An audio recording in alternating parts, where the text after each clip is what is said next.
திருமண உதவித்தொகை பெற சான்றிதழ்களை வாங்க வந்த கூலி விவசாயியிடம் கிராம நிர்வாக அலுவலர் ஒருவர் 6000 லஞ்சம் வாங்கிய வீடியோ காட்சிகள் தற்போது வெளியாகியுள்ளது.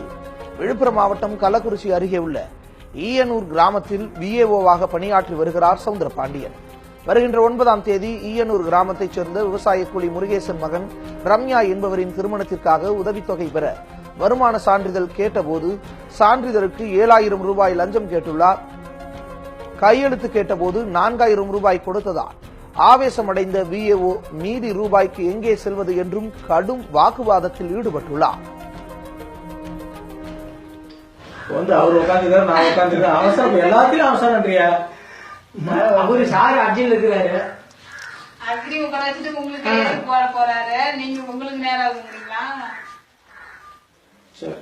சரி அதை எடுத்துட்டு போய் இனிமே என் வேலை முடிஞ்சு போச்சு. அப்புறம் வம்பு பண்ணிட்டு போறாரு. ஒரு பட்டு முடிக்கிற வேலைக்கு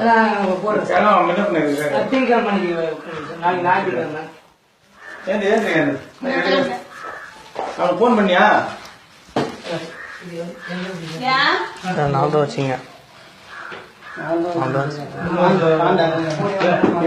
நீயே போய் பார்த்து நான் இருக்கிற டென்ஷன் இதெல்லாம் பண்ணிக்க கூடாது.